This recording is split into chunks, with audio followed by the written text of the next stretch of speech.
Бестлистээ шинэ хөглөө эхлүүлж байгаа үзэгч та бүхэндээ баярлалаа. Ингээд кофе цайг нэвтрүүлгээр үзэгч та бүхэндээ хэрэгтэй мэдээлэл болон сонирхолтой ярилцлагуудыг хүргэдэг байгаа. Ингээд өнөөдөр студид хүрэлцэн ирсэн зочдоо та бүхэндээ танилцуулъя. За нийслэлийн ерөнхий боловсролын хүрээ тулах сургуулийн бага ангийн менежер багш Цэн Даюш, за мөн эмч Ичин Хорлоо, за сурагч Аниргаанаар хүрэлцэн ирсэн байна. Та гуравтаа өглөөний мэнд хүргэе. Баярлалаа.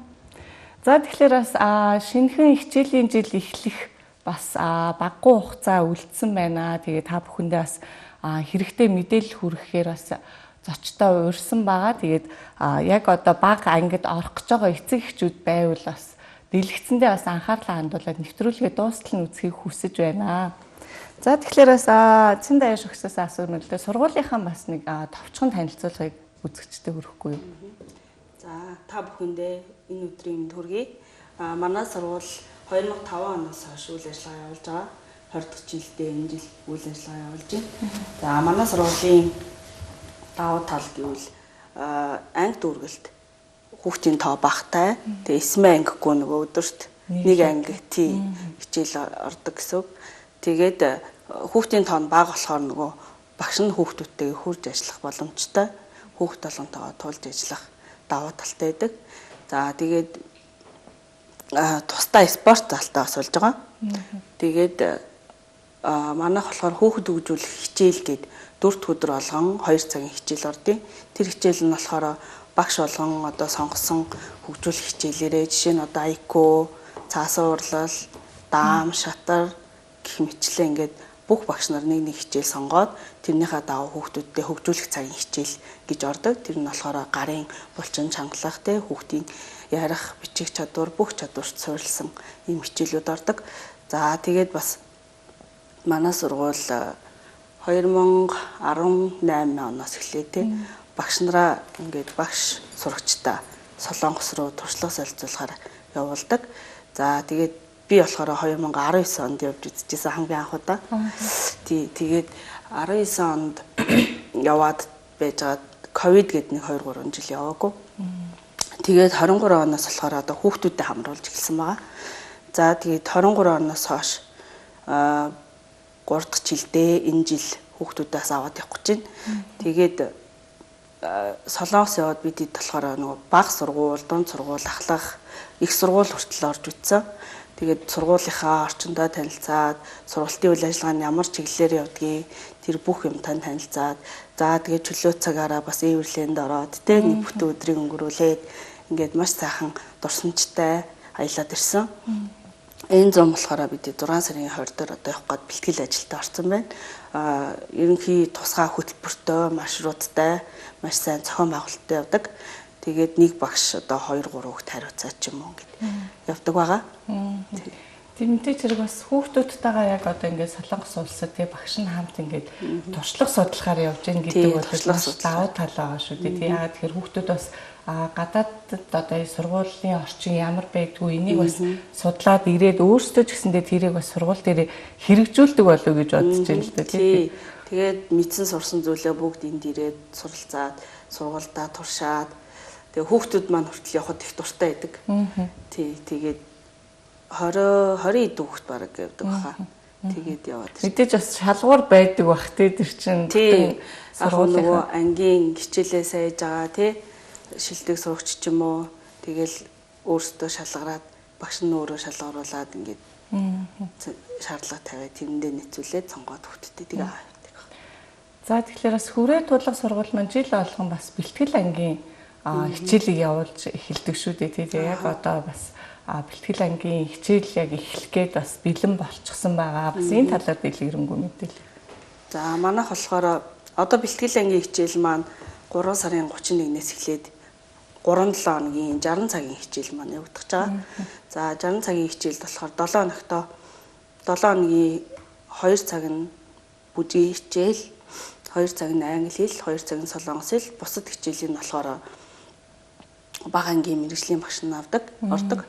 Тэгээ одоо яг 5 дугаар ангид төгсөж байгаа багш нар маань одоо ингээд бэлтгэлийн хичээлээ заагаад эрэхт намар 1-р анги аавна. За бүжгийн багш нь болохоор долгормаа гэдэг гавьяат багш идэг. Солонгос хэл, англи хэл нь бас мэргэжлийн багш нар ордог. За тэгээд бэлтгэлийн хичээл маань 31-ээс үйл ажиллагаа явуулах гэж байна. Тэгээ бэлтгэлийн хичээлд яагаад хүүхд явах хэрэгтэй юм бэ гэхээр одоо ингээд сургуулийн өмнөх боловсрол хичээл сургууль хоёр шал өөр байгаа шүү дээ. Орчин нь цэцэрлэгт явж байгаа. Тэгээд одоо яг хүүхдүүд нөгөө намар шууд хичээлдээ орохороо жоохон тасан цогцоогүй ч юм уу 5-гүй мэдрэмж авах гэж бодоод одоо хавартаа нөгөө яг цэцэрлэгтээ одоо явж байгаа шүү дээ. Тэр явж байгаа үед нь яг 3 цагт бэлтгэлийн хичээл нь орох байхгүй юу?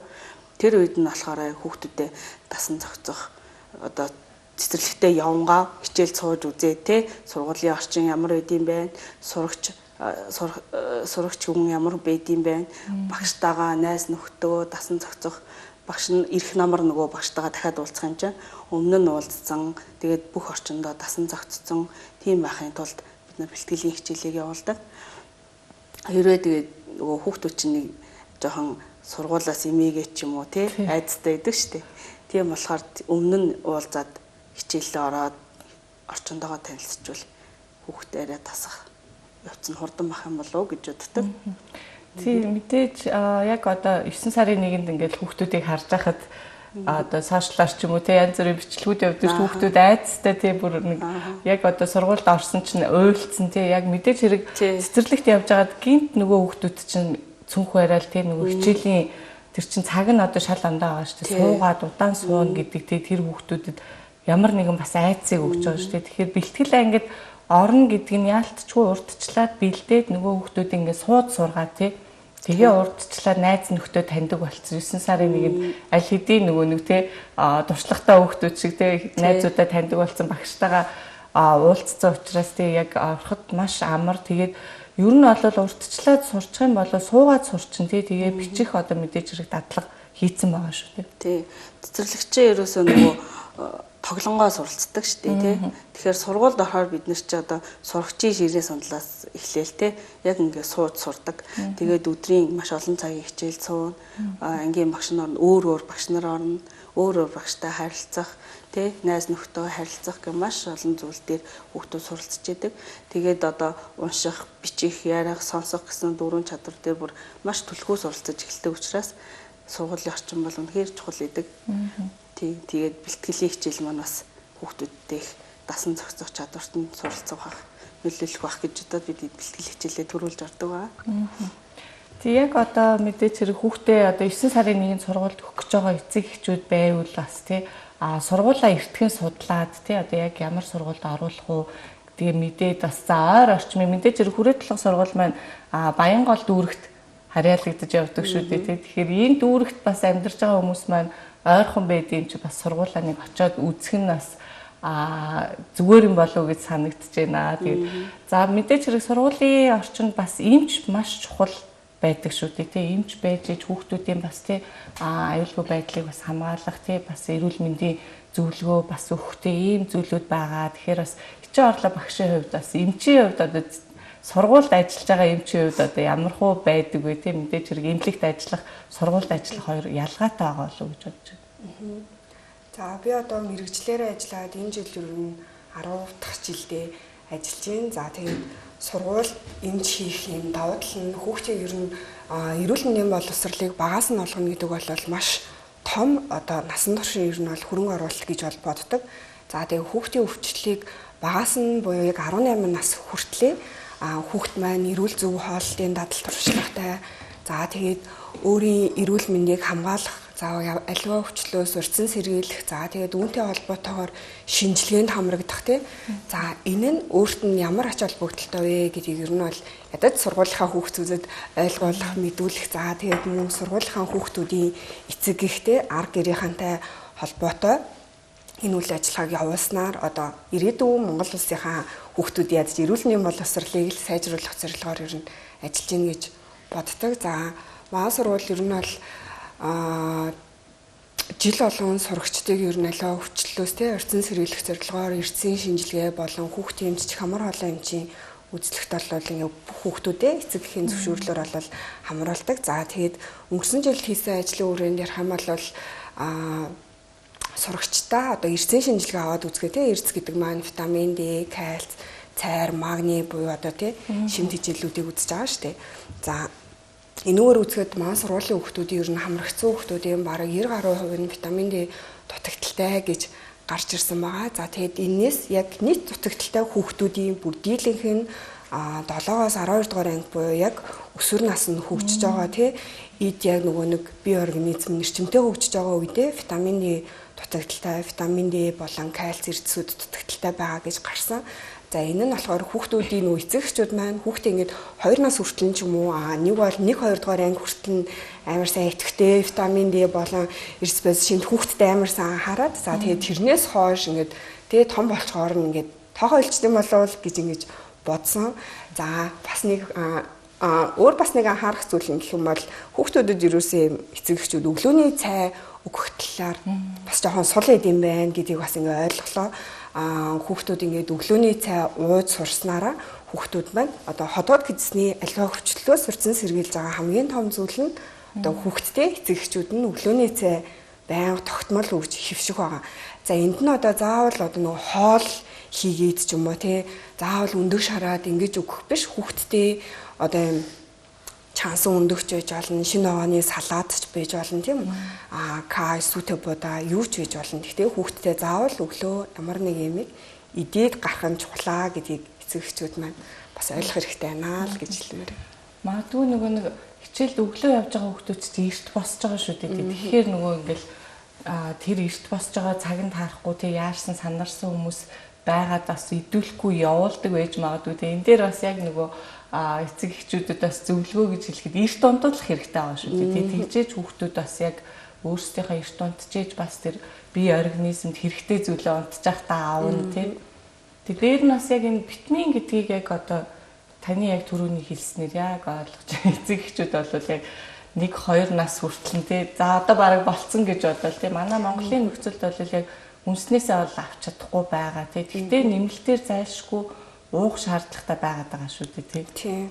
Витамин D нь одоо сүүлийн судалгаанаас үзэхэд ер нь 200 гаруй өвчний одоо витамин D дутагдсанаар гэсэн үг шүү дээ. 200 гаруй өвчний ер нь бол үнс олж авч байгаа хгүй. За энд нь болохоор зүрх судасны өвчлөл, за чихрийн шижин болон жирэмсэн ээжүүдэд бүр хожуу үеийн хордлого нь витамин D дутагдсантай холбоотой байдаг. За хүүхдүүдэд бол ойр ойрхон одоо хүүхдэн тий вирусын болон янгийн халдварт өвдөд байдаг, ойр ойрхон өвдөд байдаг. За тэнгуүтээ шүтэн одоо унахгүй ч юм уу нэг болвол ингээд энэ тэндээсээ гараад ирдэг. За хөлсөн их гардаг, сааддаг, ядардаг тий. За тэнгуүтээ одоо нойрны асуудал, одоо хүүхдийн нойрны асуудал хүртэл витамин D-тэй ер нь холбоотой гэсэн судалгаа байгаа байхгүй.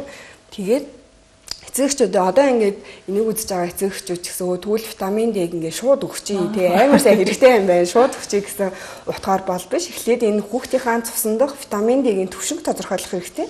За түвшинг тодорхойлоод хэрвээ дутагдaltaй байх юм бол яг хүүхдийн эмчийн, мэрэгжлийн эмчийн эмчилгээний тунгаар нөхөх тунг нь өгөөд тодорхой түвшинд хэвийн түвшинд очсны дараа урьдчилан сэргийлэх тунгаарч гэснээр бас яг эмчийн завраар уух хэрэгтэй. Тэгэхгүй бол хүмүүс чинь нөгөө нэг шууд ийм өндөр тунтаагаар ч юм уу эсвэл ингээд нөгөө нэг өдөрт ингээд тийм тунгаар уу гэсэн ингээл тэрүүгээр нь ингээд яваад идэг бол энэ маш буруу. Тийм болохоор эхний ээлжинд эхлээд тий шинжилгээгээ өгөөд хүүхдийнхаа түвшинг тодорхойлсныхан дараа тусандах витамин D-ийн хэмжээ тий хангалтгүй түвшинд байна уу, хангалттай байна уу, эсвэл бүр илүүдсэн ч хүүхдүүд ингээд явдаг амар өндөр тунгаар ингээд хүүхдтэй өгдөг хүмүүс ч бас байдаг. За энэ нь яг дутагдaltaйгаа адилхан витамин D илүүдснээрээ яг дутагдлынхаа шинж тэмдгүүд нь бас давхар илэрдэг байгаа.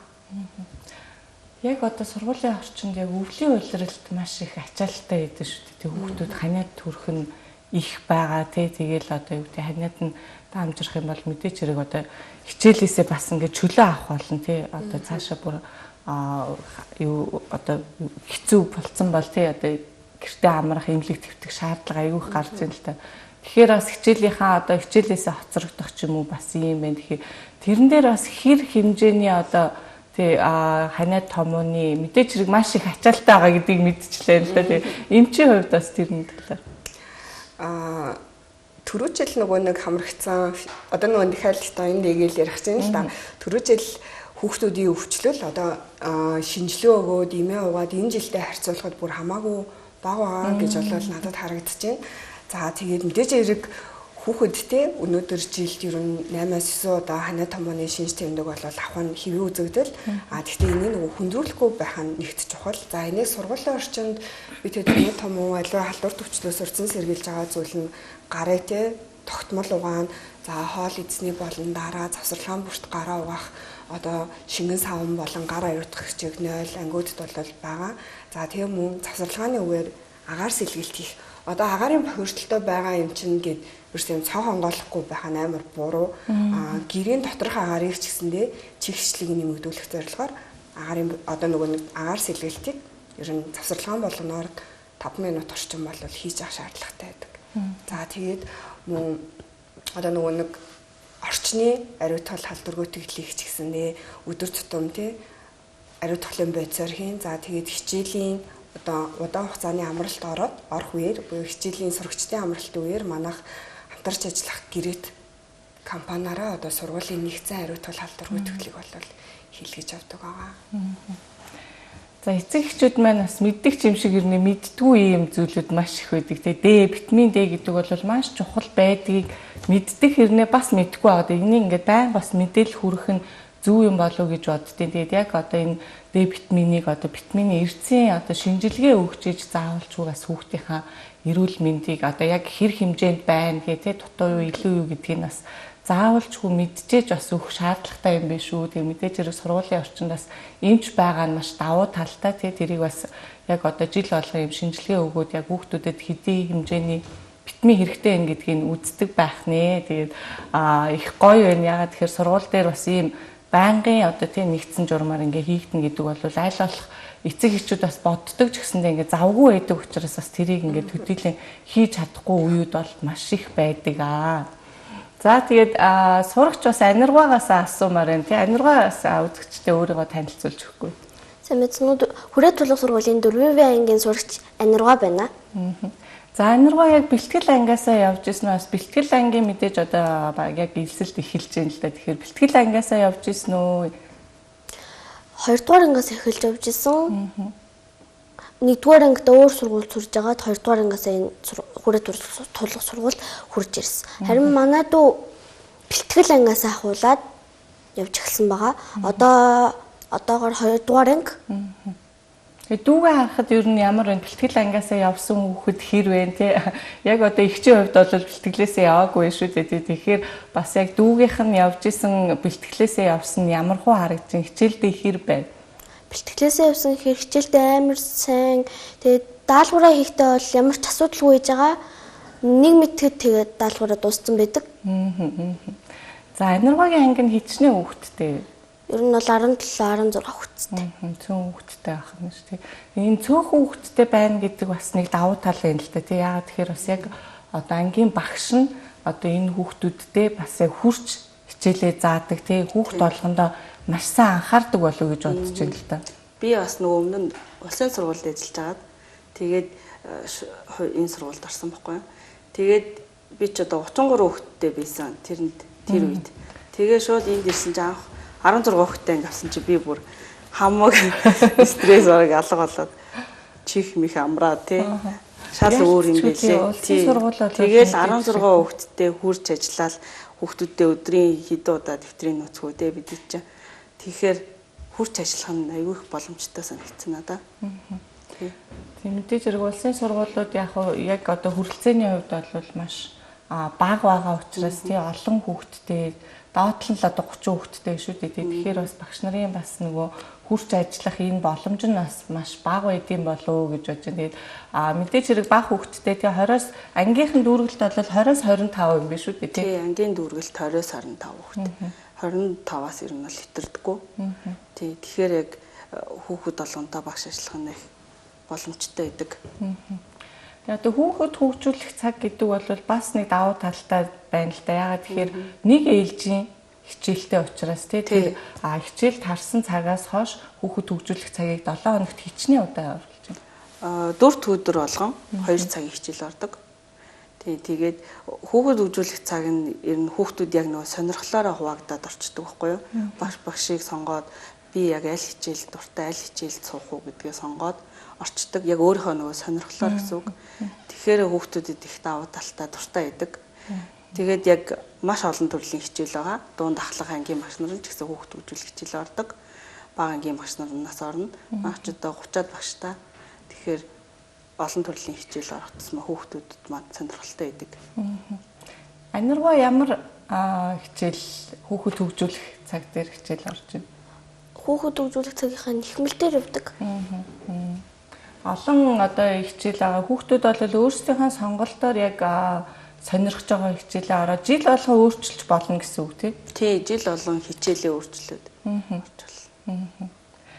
За тэгэхээр бас дэлгэцэндээ бас хандуулж байгаа үзэж байгаа үзэгчд маань бас яг анхаарал хандуулахыг хүсэж байна. Яг 3 дугаар сарын 31-ээс эхлэн 4 дугаар сарын 18-ыг дуустал одоо яг бэлтгэл ангийн хичээлийн жил эхэлж байна тий. Яг одоо хавар эхлэх давуу тал нь юу вэ гэхээр намрын хичээлд одоо хүүхэд айдасгүйгээр хичээлдээ суугаад тий одоо олон цагийг бас удаан суух чадвартай болоод тий орчинтой танилцах тий энэ зүйл дээр бас урдчлаад оруулах нь маш зөв юм байна гэдгийг бас хүрээ тулах сургууль маань бас олон жил хийсний одоо үндсэн дээр бас бэлдээд явж байгаа тий. Тэгэхээр бас энд бас яг одоо бүртгүүлэхийг хүсвэл бас доорх утасны дугаараар дэлгэрэнгүй мэдээллийг авч болно. За тэгээд бас нэмэлт хичээлүүд байдгаараа давуу талтай. За хүүхдүүдэд бас багш маань маш ойрхон хүрч ажилдаг тий цөөх хүүхдүүдтэй байдаг учраас яг одоо тэр хүүхдийн юу гэдэг өөрийнх нь сонирхол тий яг ямар характертай байна тий ааш зан бас тий мэдээж хэрэг тэрийг мэдчихэж бас нэг энэ хүүхдийг хөгжүүлэхийн ямар авьяастай байна тэр талыг хөгжүүлэн тий бас ийм бас давуу талтай байгаа. Тэгээд үзэгчтэй хандан бас эцэг эхчүүдтэй бас зөвлөгөө өгөх зүйл байвал бас хэлэхгүй. Манайхас нөгөө нэмэлтээр яг мэрэгжлийн багш байдаг. Таквондо, төгөлдөр хуур, бүжиг зэргийн дугуйлангуудаас ордог, морой хуур. Тий, тэр нь болохоор яг 1 2 3 дугаар ангид жоохон тохиромжгүй. Тий, дээр 3-аас дээш ангийнхан дээр нь бол тохиромжтой байдаг. Тэг яг мэрэгжлийн багш нар нь дугуйлан гэдэг утгаараас ордог.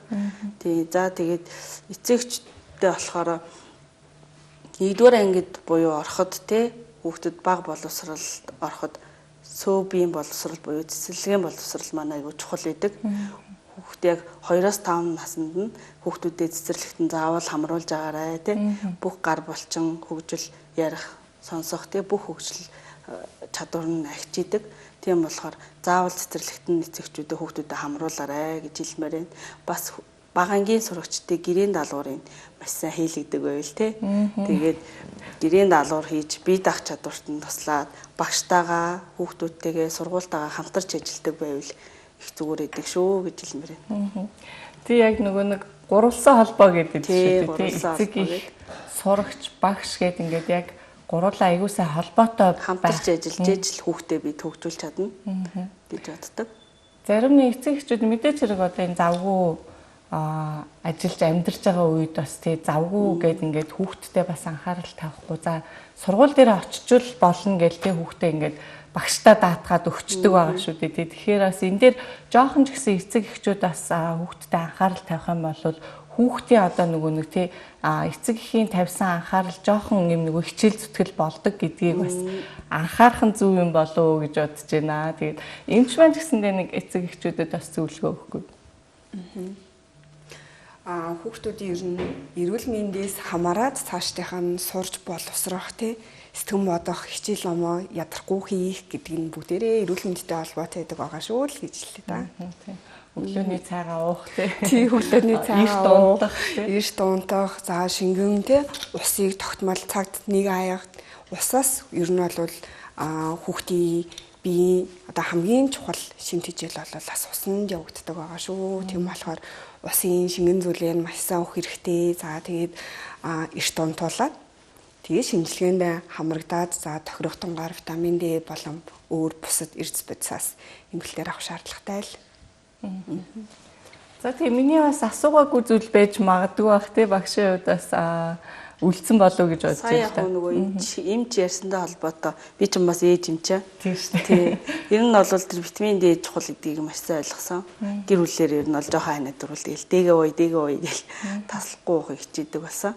Тэг өглөөний цаг бас уух нь зөв юм лээ.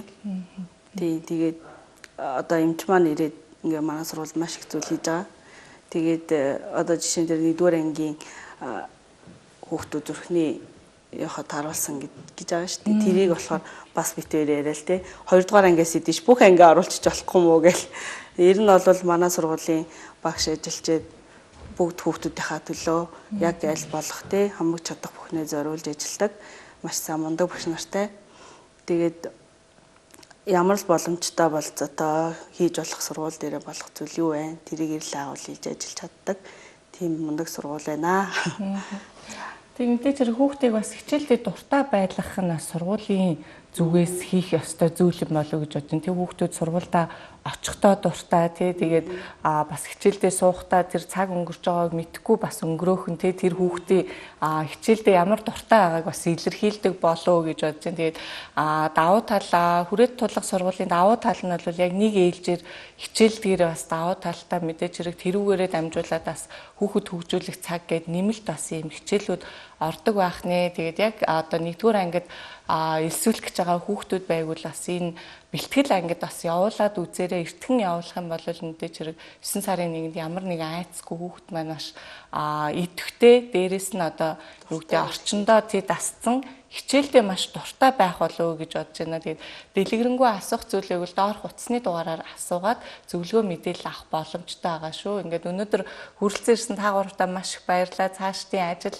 хөдөлмөрт нь амжилт хүсье. Хичээлд нь өндөр амжилт хүсье. Маш их баярлалаа. За урьж оролцуулсанд баярлалаа. Баярлалаа үзэгчдээ үргэлжлүүлэн кофе цайг нэвтрүүлэгтэйгээ хамт байгаарай. 20 жил тасралтгүй үйл ажиллагаагаа явуулж байгаа Солонгос англи хэл математикийн гүнзгийрүүлсэн сургалттай нийслэлийн ерөнхий боловсролын хүрээ тулах сургууль нь 2025-аас 2026 оны хичээлийн жилийн 1-р ангид элсэн суралцах сурагчдад зориулсан бэлтгэл бүлгийн хичээлийн бүртгэл эхэллээ. Бид хүүхдийн хөгжлийг дэмжиж, хүмүүнлэг, оюунлаг, чадварлаг сурагчдыг төлөвшүүлэх замаар мэдлэгтэй, бүтээлч, ёс зүйтэй иргэн болгон хөгжүүлэхийг зорин ажиллаж байна. Сурагч бүр өөрийн сонирхсон хүүхэд хөгжүүлэх сургалт дугуйланд үнгүй хамрагдах боломжтой. Бэлтгэл бүлгийн хичээл 2025 оны 3-р сарын 31-ээс 4-р сарын 18-ыг дуустал хичээлнэ. Дэлгэрэнгүй мэдээллийг 9987 9595 8872 3137 дугаараас лавлаарай. Анги дүүргэлт 20-25 сурагчтай.